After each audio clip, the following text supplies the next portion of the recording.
Good morning students, मैं सौरभ रंजन आपका SST teacher फिर एक बार एक नए वीडियोस में जो कि क्लास 10th के चैप्टर 4 का पार्ट 2 है।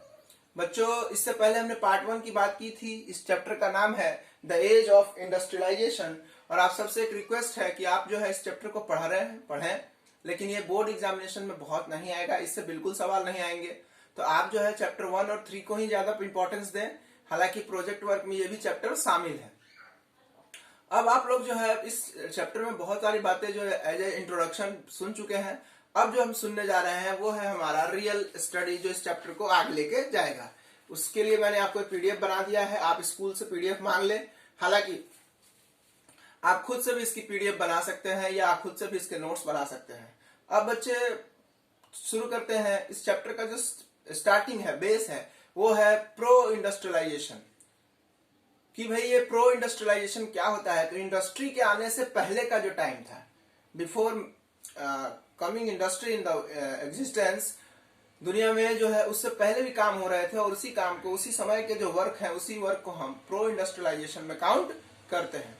अब बच्चों, ये जो हमारा चैप्टर है, इस चैप्टर में हम देखेंगे कि वो कौन कौन से फैक्टर थे जिसने जो है एक रिवॉल्यूशन पैदा कर दिया, एक बदलाव पैदा कर दिया, एक बहुत बड़ा चेंज आया दुनिया में। वो क्या रहे? तो चलिए इसमें पहला, in 17 and 18 century ruler guilds has monopoly right to produce and trade in a specific product. कि पहले के टाइम में जो 17-18 सेंचुरी का जो टाइम था, उस समय जो गिल्ड मार्केट था वो बिल्कुल मोनोपोली में था। वहां कंट्रोल था कुछ सेलेक्टेड लोगों का और वो अपने तरीके से अपने प्रोडक्ट को बेचते थे। नए लोगों की एंट्री बिल्कुल बंद थी। नेक्स्ट है कि new merchant face difficulty to begin moving to the countryside. कि जो नए मर्चेंट्स थे, जो चाहते थे कि मैं भी इस इंडस्ट्री में भी शामिल हो जाऊं, मैं भी काम में जुड़ जाऊं, वो कर नहीं पा रहे थे। और यही कारण था कि वो जो कंट्री साइड का एरिया था, जो गांव का एरिया है, जो शहर से बहुत दूर है, उस एरिया में मूव करना शुरू कर दिया। क्यों? क्योंकि वहां नए नए वर्कर थे। वहां पे जो है वो जाते थे, वर्कर को वर्क देते थे। देखेंगे भी आगे। They supply money to the peasant and artisan. कि उन्होंने जो है पैसा पेमेंट करना शुरू कर दिया, पेमेंट देना शुरू कर दिया। किसको? तो आर्टिशियन को और वहां के किसानों को। बदले में वो उनको काम करके देते थे। अब बदलाव देखिए, जो गांव के लोग हैं उनको जॉब मिल गया। गांव के लोग जिनको पैसों की कमी थी, अब उनको जॉब मिल गया, वो भी उनके घर में मिल गया। मर्चेंट्स जिनको शहर में दिक्कत हो रही थी, वो गांव से ही काम कंप्लीट करा रहे थे। जो उनका टारगेट था, जो डिमांड आ रही थी वर्ल्ड से, अलग अलग जगहों से, तो उस डिमांड को मीट करने के लिए जो है उनको लेबर मिल गया। तो एक बहुत बड़ा चेंज हुआ। एक को लेबर मिल गया, दूसरे को पैसा मिल गया। Next, they offer advance for purchasing producing cloth. कि कपड़े बनाने के लिए जो है इतना ज्यादा जरूरत था कि उन्होंने जो है किसानों को, आर्टिस्टियन को, या जो भी विलेजर्स थे, उनको जो है एडवांस पेमेंट करना शुरू कर दिया। यानी काम हो या ना हो, उससे पहले पेमेंट। और इस चीज ने जो है वहां के लोगों को, इस चीज ने वहां के लोगों को बहुत हद तक जो है इकोनॉमिकली स्ट्रांग कर दिया। यानी कि अब वो लोग धीरे धीरे रीच नहीं कहेंगे, लेकिन इतना हो गया कि वो सस्टेन कर पाए, एक मिडिल क्लास लेवल में पहुंच गया। Peasants and artisan get new and more opportunity to earn. कि नए नए जो लोग थे, जो पीजेंट्स थे, जो वर्कर्स थे, जो और भी लोग थे, उनको जो है नए नए जॉब्स मिलने लगे, अपॉर्चुनिटीज मिलने लगी। हर दूसरा आदमी उनको एक नए काम के लिए ज्यादा पैसे देने के लिए तैयार था। तो एक बिल्कुल ड्रामेटिक चेंज, बहुत बड़ा चेंज उनके लाइफ में आया। जहां उनके पास काम नहीं था तो इनकम नहीं था। अब इनकम नहीं था तो वो लोग जो है गरीब की तरह रहते थे। अब क्या है, काम आ गया, इनकम आ गया, इनकम भी एडवांस इनकम। तो अब जो है उनके लिविंग स्टैंडर्ड में बदलाव आना शुरू हो गया। ऐसे आप समझते हैं, जो इंसान के जीवन में पैसे का आना हो जाता है, उसका लिविंग स्टैंडर्ड बदल ही जाता है।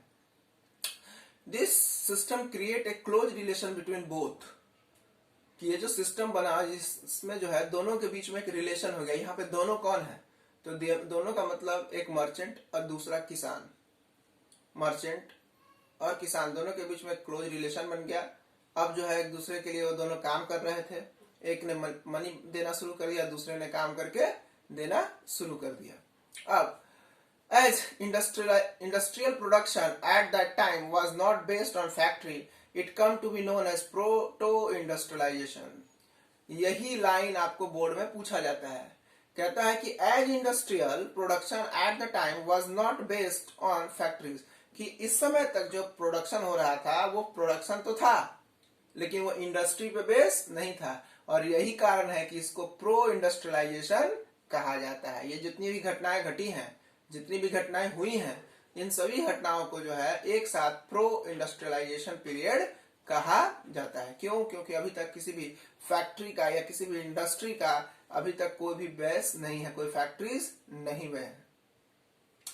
लास्ट है कि it ensure home based production for international market on a massive scale, क्योंकि इंडस्ट्री नहीं थी तो होम बेस्ड प्रोडक्शन हो रहा था, और ये प्रोडक्शन हमारे आपके लिए ही सिर्फ नहीं था, पूरे दुनिया में जितने भी लोग थे सबके लिए था, और हर घर में था। हर घर में जाए, जिसके यहाँ जाए, हर व्यक्ति काम में लगा हुआ है। घर घर में फैक्ट्रियां, फैक्ट्री कहना ठीक नहीं होगा, छोटे छोटे वर्कर हैं जो वर्क कर रहे हैं, यानी हर घर में जो है कहीं ना कहीं प्रोडक्शन हो रहा है। और इसीलिए जो है इसने जो है एक बहुत बड़े मार्केट के रूप में अपनी पहचान बनाई। आज के टाइम में अगर आपको ये चीजें देखनी है तो आप सूरत चले जाइए। गुजरात के सूरत में आप जाएंगे तो आप देखेंगे हर घर में जो है छोटी छोटी फैक्ट्रियां चलती हैं, जहाँ साड़ी बनाई जाती है, जहाँ कपड़े बनाए जाते हैं। और ये कोई बड़े लेवल पे भी नहीं है, बड़े लेवल पे जहाँ होगा, लेकिन यहाँ गुजरात में आप जाएंगे तो हर घर में देखेंगे बच्चों कि जिस घर में गए उस घर में रंगाई का काम चल रहा है, पेंटिंग का काम चल रहा है, डिजाइनिंग का काम चल रहा है। तो ये चीज क्या है? ये होम बेस्ड प्रोडक्शन है। आप जो है कई बार आप जो है गांव में गए होंगे, गांव में एक विशेष वर्ग है जिसे हम कुम्हार वर्ग कहते हैं। इनके घरों के आसपास भी अगर आप जाए तो देखेंगे हर घर में प्रोडक्शन होता है। हर घर में दीपक बनाए जाते हैं, दिए बनाए जाते हैं, और भी मिट्टी के बर्तन बनाए जाते हैं, और घड़े बनाए जाते हैं। पता नहीं मिट्टी के कितने सुंदर सुंदर चीजें बनाई जाती हैं।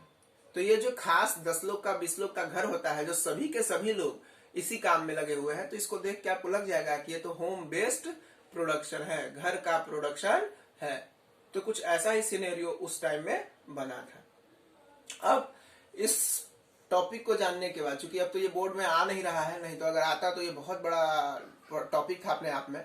इसके बाद अब जब आगे बढ़ेंगे तो देखेंगे कि कैसे इंडस्ट्री आई, कैसे पहली इंडस्ट्री जो है इंट्रोड्यूस हुई, और इंडस्ट्री कहना ठीक नहीं हुआ, मशीन इंट्रोड्यूस हुई।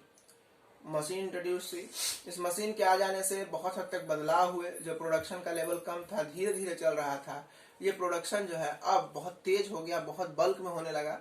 आज जो लोग 10, 20, 50, 100 लाख लोग मिलकर प्रोडक्शन में लगे हुए थे, आज उतनी जरूरतें नहीं है, अब जरूरतें छोटी हो गई हैं। अब हम देखेंगे कि हमारे मशीन के आ जाने से हमारे जीवन पे क्या प्रभाव पड़ा, डिजाइनिंग पे क्या इम्पैक्ट पड़ा, डिमांड पे क्या इम्पैक्ट पड़ा, इन सब बातों को करेंगे। लेकिन ये सब बातें हम अगले वीडियोस में करेंगे। तब तक आप अपने नोट्स को बनाइए, पढ़ाई कीजिए। थैंक यू बच्चों।